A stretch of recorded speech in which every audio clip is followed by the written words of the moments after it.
This call is being recorded on Thursday, April 23rd, 2020. I would now like to turn the conference over to Gerald Annett, Vice President, Strategy and Capital Markets. Please go ahead.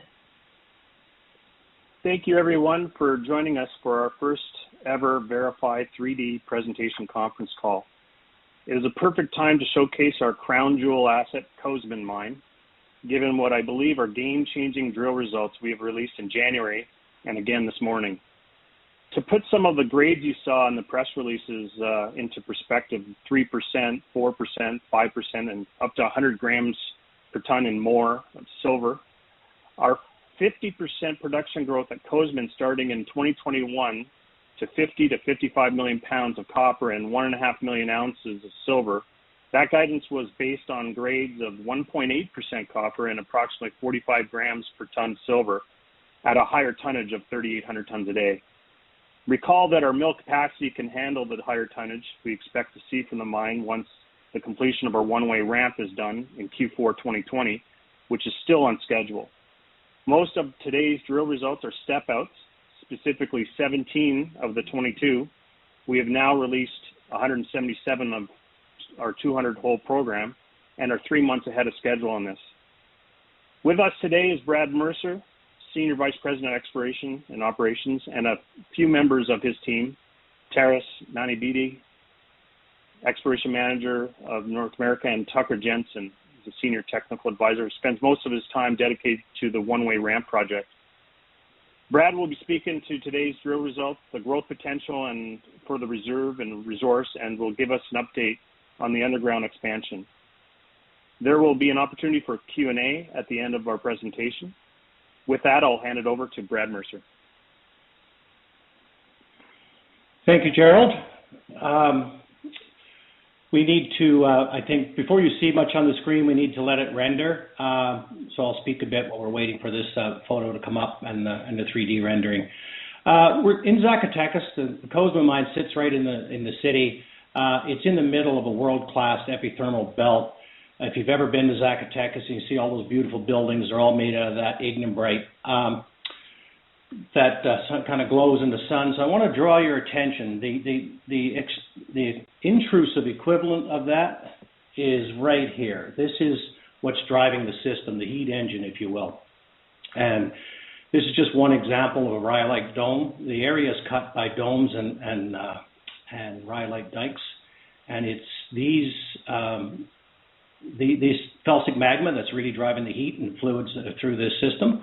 And it's kind of a situation as a lot of vein deposits is the first crack wins kind of thing. So the dikes and the veins are in the same fault zone. So these are brittle faults that are being filled by mineralization.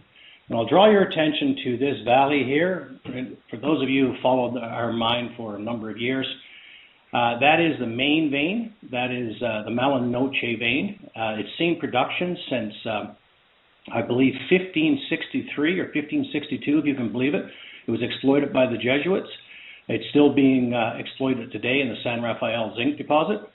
It runs for about 8 kilometers. It is predominantly zinc rich, and but where you see northwest to southeast splays coming across this and connecting with it, so something like that, that's the footwall zone. So in the foreground here, you see down in the lower right, you see the ventilation raise. We just finished that ahead of schedule. We'll talk about that a bit more. That's a crucial piece of infrastructure. The other piece of infrastructure we're going to talk about is the ramp. You'll see that in 3D. Moving north, you'll see the tailings pond. If you've been to the site, you'll recognize this. And then looking north into the mill and then where the shaft is. And the shaft is important as well because about 1,800 tons of our production comes up that shaft. We have lots of mill capacity. We regularly run over 4,000 tons a day. So we need a lot of ore to come up the ramp. You've heard in a number of press releases that, we have a bottleneck in the ramp. So that's what the key thing is to finish the one-way ramp project so we can loop around and get rid of that bottleneck.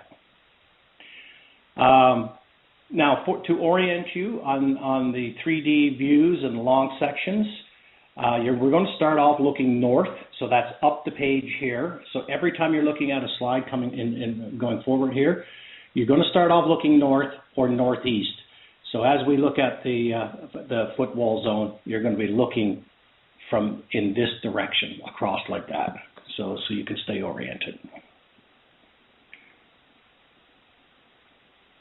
Look down on it. It's basically, if we remove the topography, you can see the old part of the vein. Sorry.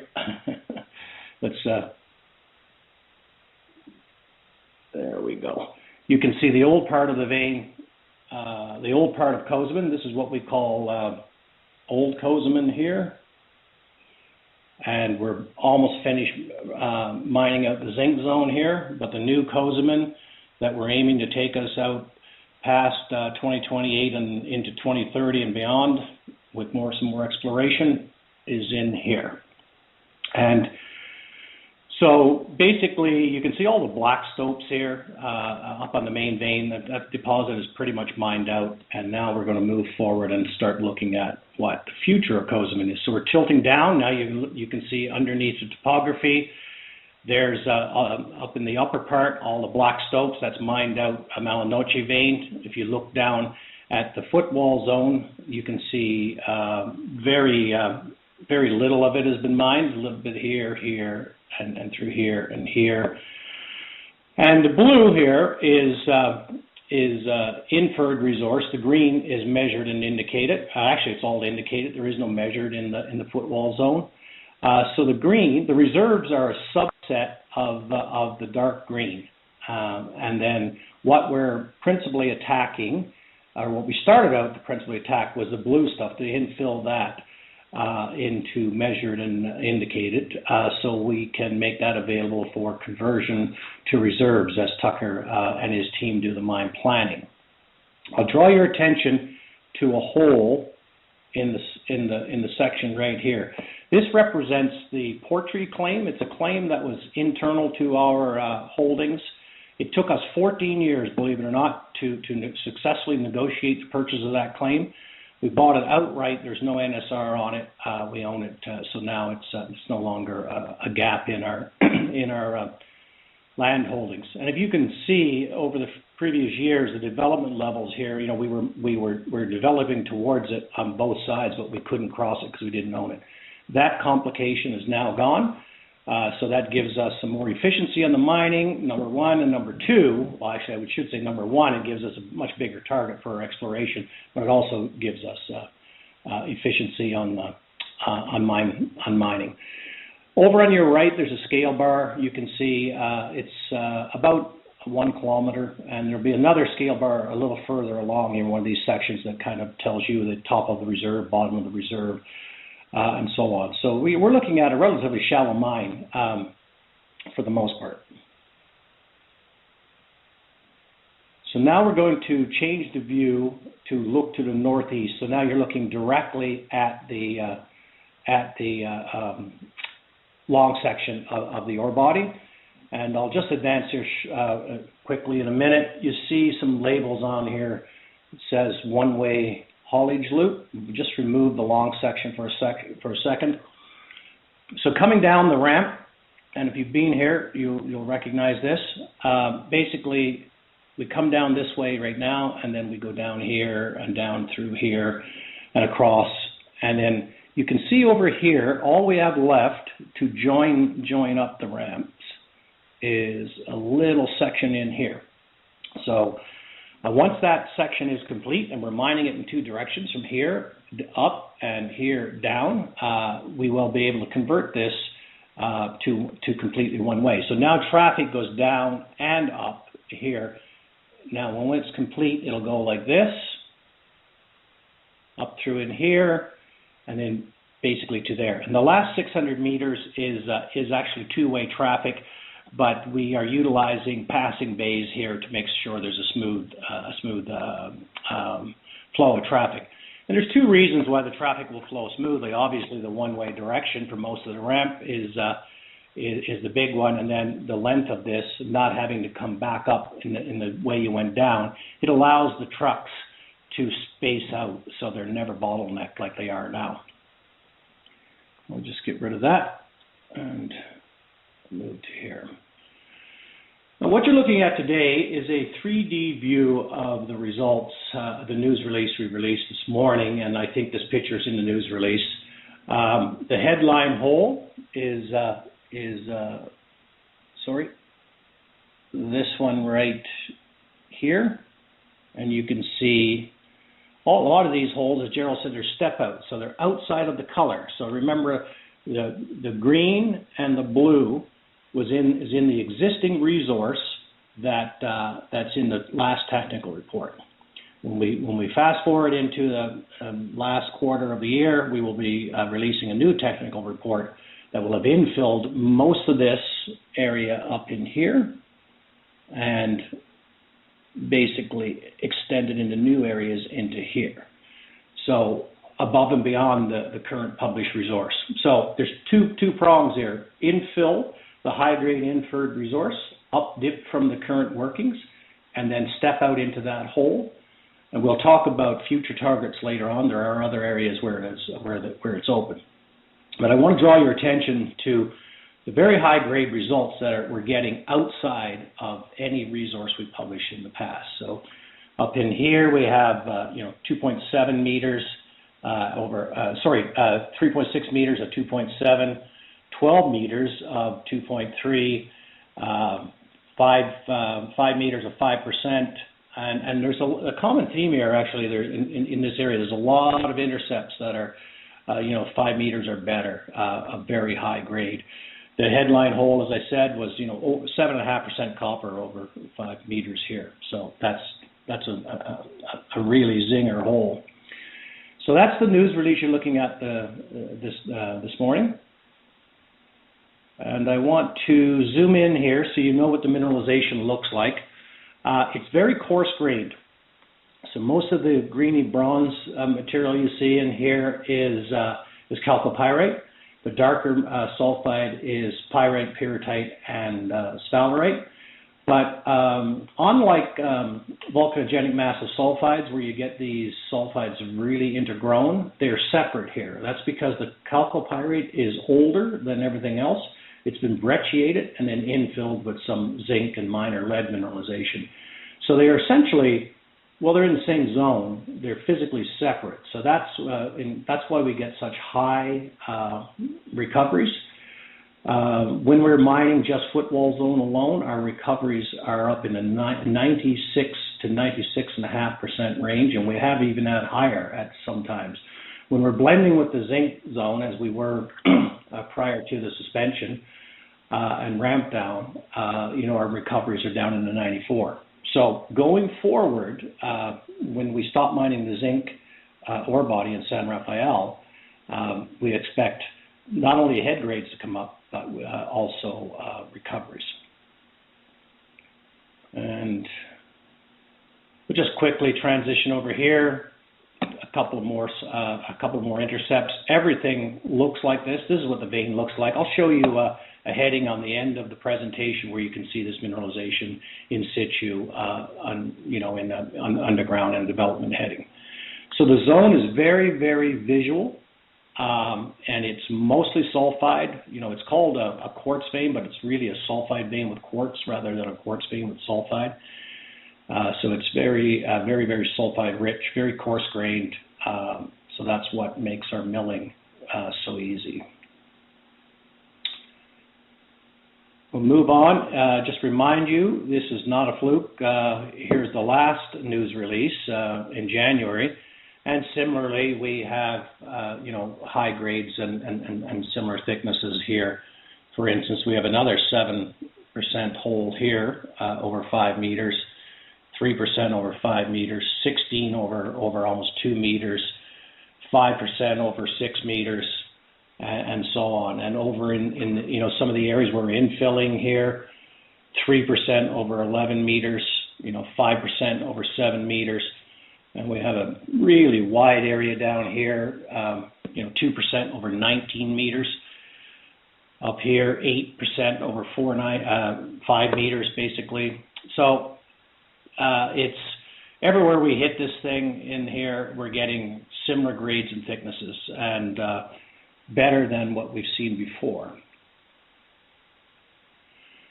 We'll try to simplify this diagram a little bit into a long section, and you can see now the bidirectional traffic, which will essentially become one-directional traffic for most of it when it's done.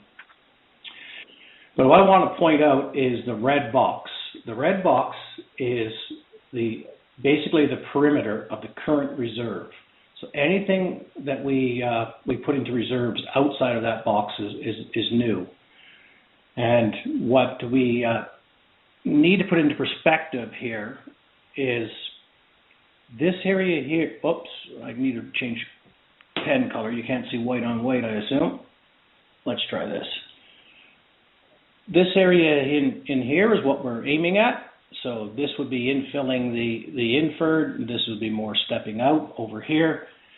But what you don't see on this section is that upper area is about 2 times thicker than the current reserve, which is down in here. I'll draw your attention to the scale bar on the right-hand side, and it has some highlights of elevations. We get asked these questions all the time. So here's the bottom, basically. Excuse me one second. That is the level of the hoist. The hoist is right here.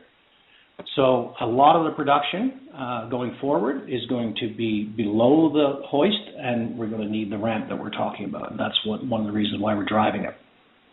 We'll talk a little bit more about where the zone is open later on, but I'll just point out for now, this program of 200 holes has not attacked this area here. That needs to be trimmed up, and we need to drill into here in future years as well.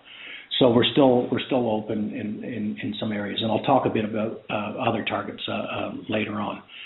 So this is where we were at June 2016, and you can see, we thought, well, starting off in 2010, 2011, we had a 2.7-year mine life, I believe, and we discovered the footwall zone, and we started drilling it. So it added a few more years, and we were wondering, well, how far can we go on this? Because it looked like it was about to peter out over here.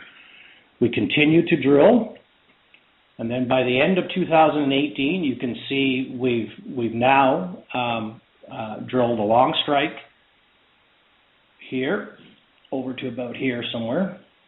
So across there, and then on top of that, we had some inkling that this thing was going to open up dip, and I'll show you a little bit. Later on why we had paused for a while and then realized it was still open. So moving on to essentially the current situation, April 2020. You can see now that we've progressed from over time. We've progressed from drilling out to this way, up, and now we're drilling back in this direction here, and still open in the white spot that you can see there. Again, I want to point out it's about 2 times thicker than the average reserve area. So tonnage, is building up quickly in this upper area. And this is copper times thickness, so it's essentially a heat map. And you can see it's warmer outside of the current reserve, or hotter, I guess, outside the current reserve, and still open in the area where it says portrait claim. So that's why we're really excited. It's higher grade, it's thicker, and it's still open. I'll show you very quickly without progressing through the years. Still in April 2020, this is a heat map for silver times thickness. And I'll just flip back and forth so you can get it again. There's the copper heat map. There's the silver heat map. So silver is correlated very strongly with copper. A lot of people think because we produce small amounts of lead and zinc concentrate that's where we're getting our silver. We don't even get paid for silver in the zinc concentrate. We get a little bit of silver out of any lead concentrate we produce, but most of our silver is captured in the copper con. So that makes realizing on the silver value very, very easy. That's our main con. And we're very, very happy to have this strong correlation between silver and copper. I'll point out, we mentioned a raise bore project. I'll just point it out here before I move to the next section. So we need ventilation over at that right-hand side of the mine. And that project is basically, it's now completed, and it's this thing here. So that's what's bringing new air down into the mine so we can mine it.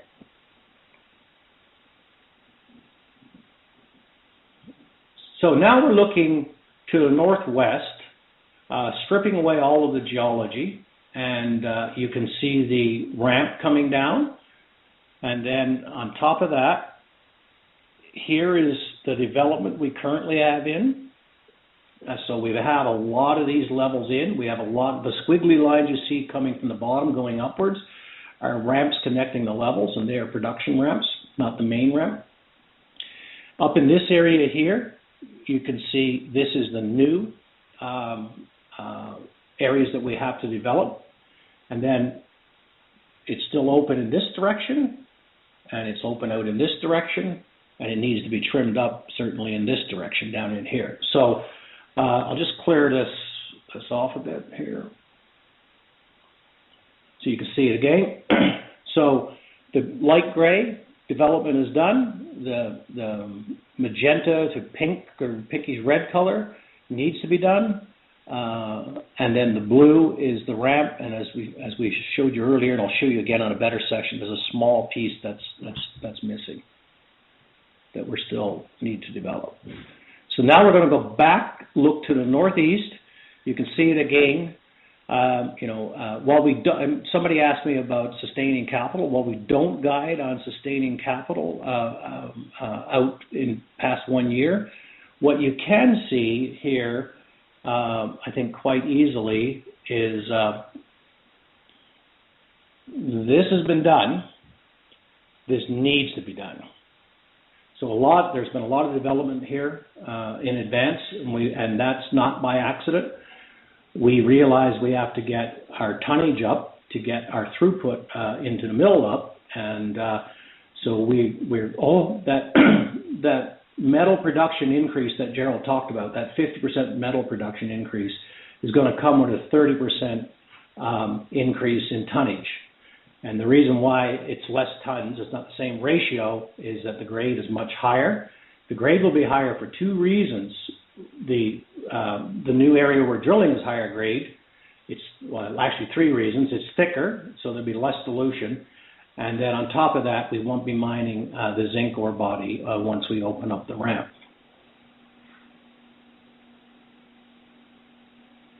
As I promised earlier, we'd look at a development heading here to show you the mineralization. Basically, you can, if you calibrate your eye here back to the core pictures, what you see is a semi-massive to massive sulfide vein dipping off, in this case, to the northeast. It's not a particularly outlandish grade. I would call this more in the range of your average run-of-the-mill face when you're developing at the lower levels.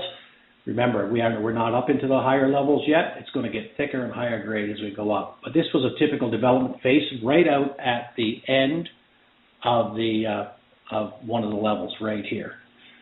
And it's 2.5% copper, good silver grades, and as you can see, the lead and the zinc grades are very low. Catalyst timeline. So we needed the resource to make a reserve. We needed the ventilation. We need the ramp, and then we're ready to go. The mill can more than handle 3,800 tons a day, no problem. So on April 2nd, we finished the raise bore. That's the big ventilation project. And I'll go back to a slide later in a minute here.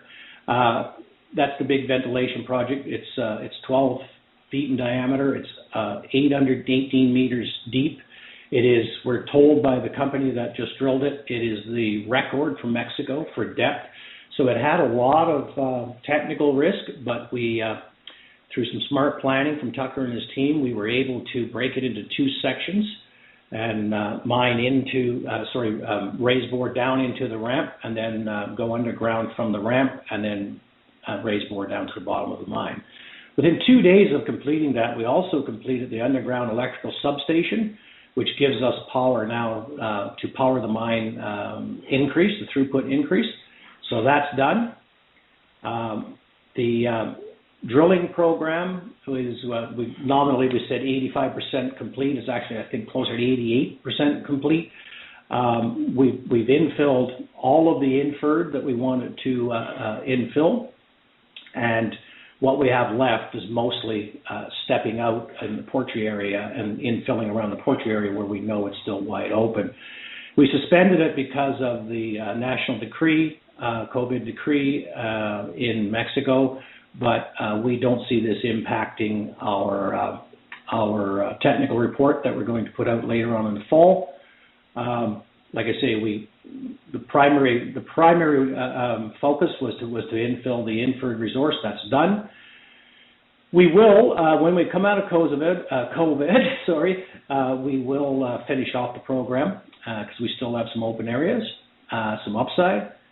And then in Q4, we expect to complete the ramp. It's still on schedule, and we'll put out an updated mine plan with the reserve and resource and all of the other components that we need, metallurgy, tailings, and what have you, solutions, to be able to convert resources to reserves. And then in 2021, it's bigger and better, and we have quite an inventory already of developed stopes, and we're building that inventory so that we can smoothly transition the mine from where it is today to where it needs to be in 2021. We draw your attention to a table in the upper right-hand corner, exploration breakdown. You know, it's in 5 years we've spent basically $25 million in drilling. That's all in cost for about 250,000 meters.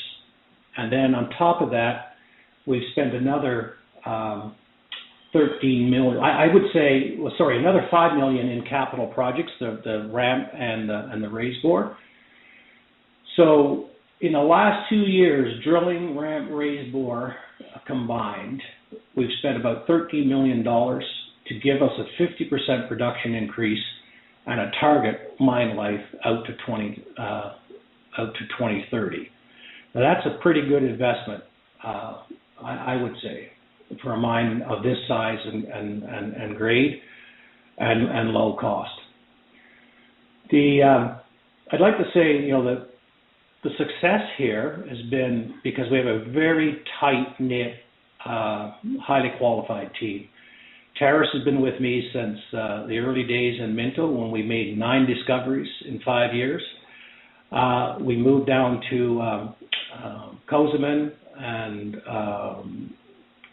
basically Darren dropped the gauntlet and said, see if you can do it again at Cozamin. And Terrace's geological modeling and understanding of the deposit has been instrumental in these increases that we see. And then I would have to credit Tucker with the development plan. He and his team have come up with all of the development for the one-way ramp, the raise bore solution, and he's now working on a number of small projects which we will talk about in the future in the technical report, where we're looking at upping the efficiency of mining, lowering dilution, and so on. I'd like to talk a little bit now about the future, where we see this going. I think I outlined in the beginning how we started over in this area over here, making a discovery. We moved over through here. We moved up and over through here. Now, what you notice here really quickly and on all the other heat maps, there looks like there is a high-grade chute here. That was our original Malinoche footwall zone. the new stuff that we're going to bring into reserves is an even higher grade chute right in here. There's a low grade area in the middle, and you can see a low grade area up in the top here. We believe the next targets are up in here where it says copper. Let me change the color of the pen so you can see it. Copper target number 1, and then copper target number 2 down in the bottom in here. I would also say we have targets over in here, and I'll get to this in a minute. But the first one we're going to attack in 2021 is the upper one, and it's for 2 reasons. It's closer to surface, so it's much cheaper to drill, and it's also close to the infrastructure. Remember, the ramp comes down through there, close to it, not in the same area as the target, but close to it, kind of to the north of it. So if we were to hit on the next zone up, if it's there, we're already near the infrastructure. The other target we would look at would be copper target phase 2 down at depth, and that would follow after target 1, and it's a bit more complex because it's deeper and it would require more development. But one thing I want to draw your attention to here, if you look right here, the grade just cuts off, and there's 2 things that happen when the zone kind of cuts out here. It's not only the grade cuts out, the vein thins. So where it says low grade zones there anywhere, it's not only a lower amount of mineralization, the vein is pinched. So we think these subhorizontal chutes are pinches and swells in the vein. But what's happening out to the southeast? Well, this is basic basin and range tectonics in the geology. So it's a series of fault blocks that are basically moved up and down. We believe there's a fault here. We haven't mined across it yet. We haven't got that far out on the footwall zone, but we do see that fault in the main vein. So we believe going to the right over in here, the geology, the vein, if it's there, is faulted down. So the target is not here. The future target is down in here, more like down in here. Right there. So that's another target. So we've still got some drilling to do. For smaller gains, we need to trim up this, and obviously we need to fill in that, and then we look for the bigger targets. Something we're not showing here today, it's a little bit beyond what we're talking about. We also have other targets regionally. We own a huge land package in here, and we've taken out over the last few years the only internal blocks that were kind of stopping us from further exploring it. So we own what we need to own in here for regional exploration. I'm going to turn it over to Gerald to sum up, and then I'll switch back a slide or two and take questions, and I can draw on the slide hopefully to answer your questions. Gerald. Yeah, thank you, Brad. That's really, really exciting stuff. And kudos to you and your exploration team for finding high-grade, thicker ore body. It's going to serve us really well here. And further to that, these challenging copper price times, it's really great to have a mine like Cozamin that can deliver free cash flow no matter where you are in the cycle. And we've had this mine, Darren Pilot, founder of Capstone, CEO, had this mine in 2006, so we've had it for 14 to 15 years. It's generated $450 million of free cash flow since we've bought it, and it would have been $600 million had there not been a silver stream on it from 2007 to 2017. In 2017, that stream ended. So now we get the full exposure of silver, and that's certainly great given that it looks like from these latest drill results, silver grades are going up along with copper. So Darren Pilot has said in a few of the press releases that the future of Cozamin looks even brighter than what the past was. So I firmly believe that the catalyst and where the market will see that will be at the end of the year when we come out with our technical report. So with that, I'll just lead into the Q&A portion of this conference call. So we're open for questions. As a reminder, to ask a question, you'll need to press *1 on your telephone. To withdraw your question, press the pound or hash key. Please stand by while we compile the Q&A roster. Again, if you would like to ask a question, press *1 on your telephone. Our first question comes from Stefan Ayanu. Your line is open. Great. Thanks, guys, for putting this together, and great to sort of see this stuff in 3D and spun around and stuff. Really looks good.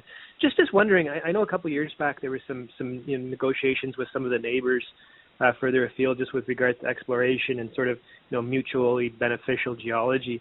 Just wondering, like looking further out at Cozamin, is there any work right now, sort of on the sort of further out strike extents to Cozamin, or is it very much focused on the Malinocha footwall zone, in and around current infrastructure? It's focused around the footwall structure for one very big reason. One, where we see the lowest hanging fruit, and the next one is, of course, it's where we have the infrastructure, and we're investing in future infrastructure. As you go off to the right on the diagram you see now, we did tie up a big piece of ground with a deal I'm very proud of with Endeavour Silver. They're looking at mining gold-silver veins at close to surface and not at the base metal potential down below. So we struck a deal whereby we get to explore and mine on their side of the property for an NSR, and we're actually across the boundary. I'll attempt to show you where the boundary is here reasonably so. It's kind of like that. Going beyond that, we see the system absolutely going in that direction, but at some point it's going to be cut off by the city, and the city is about 600 meters, I believe, east of where you see the 1 kilometer sign, roughly that. There is a lot of veins in this area. I mean, we've seen almost 500 years of mining, 450 years of mining in here. There's rat holes everywhere. We can't use geophysics very easily because the mineralization is not really amenable to it. One, it's deep below some barren cover. Another one, and the entire area is electrified. So basically, looking at other targets here, Stefan, will be to step out progressively from the known geology to the unknown. I mean, I think that's the easiest way to do this. Sure, yeah. We have other zones, splays over here called the Paroquia splay. There's another splay over here that we're keenly interested in. But at 5 million plus a year in drilling, that was about all we felt we had the capacity for. We have a big team drilling and logging core there. But once we tidy up this footwall zone, that team will be looking at new targets beyond 2020. Okay, great. Well, yeah, lots of potential going forward then. Thanks very much, guys. Yeah, we've taken out the 2 big holes in our system with the with the Portree acquisition and the Endeavour joint acquisition, I guess. Yeah. Okay. Great. Thank you. Yeah. Again, if you would like to ask a question, press *1 on your telephone.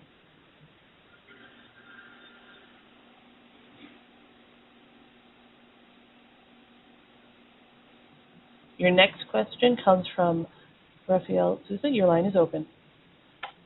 Hi, good morning, and thank you for the presentation. I have 2 quick questions. So the first one is, you mentioned through the presentation the impact of COVID-19 to your drilling. Just wondering if there is any sort of impact to the RAMP project. It's currently on schedule, and as the decree is announced, as it stands, we don't see a lot of stress on the schedule. But of course, if if it goes on much longer, then let's say it's extended another month or whatever, then obviously you can expect the ramp would have to be extended by a commensurate amount of time. First and foremost, all of the projects that we need for the technical report are not in jeopardy because we're so far ahead on the drilling. We're so far ahead, well, the ventilation is done.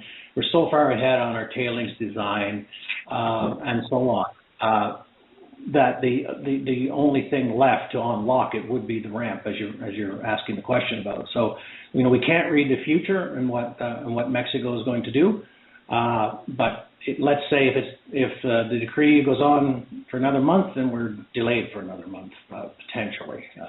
But we see signs that Mexico is possibly going to relax that decree. Zacatecas is in a low infection area, and they did say that they were looking at progressively opening up the country based on a number of infections in regions. So far, we're sitting in a low infection region. Okay, thank you. And then just a quick follow-up on that. So your comment on further extensions to the decree, does that include the latest announcement, so meaning extensions after May 30th, or how about this latest announcement? Does that already impact your schedule? Well, as I said, right now we are currently slightly ahead of schedule. Yes. Okay. And then just a last question. So just looking at the ramp plus the shaft, just wondering when the ramp is concluded, what sort of capacity would you have to get the material to surface? Well, what we're aiming at here is for mouth of mine at 3,800 tons per day. We don't need our haulage is all contractor based. We don't own the equipment. We don't plan to add any trucks. We just plan to use the same fleet. Where we lose productivity in getting ore out of the mine now is all of the traffic interactions. So Tucker, who's on the line here, has done a study. We're very comfortable with getting 3,800 tons a day combination out of the ramp and out of the shaft. Remember, 1,800 tons come out of the shaft anyway. We're very comfortable with that with the current fleet. Should we require more, it's just an OPEX cost. We go back to our contractors and say we need more trucks. We don't anticipate any road blocking at all to get to that level. And obviously, once we start this, the next thing we will want to do is see how much we can push it. I personally, as an operator, I want to push that bottleneck from the mine to the mill, and I think that's a future project. And see if we can stress test that mill out beyond what we require now. On individual days, we far exceeded 3,800 tons a day without any problem whatsoever. So I don't see any bottlenecks at all. Matter of fact, I think once we get moving, we're looking at pushing it. Okay, thank you. Again, if you would like to ask a question, press star 1 on your telephone.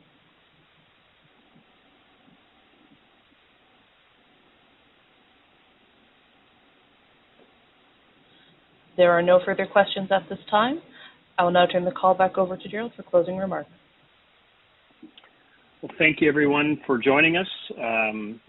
If you have any further questions for us, if you think of them, send them our way, and we'll answer them. And look forward to seeing how this all progresses over the course of this year. Again, stay safe out there, and we'll talk to you soon. This concludes today's conference call. You may now disconnect.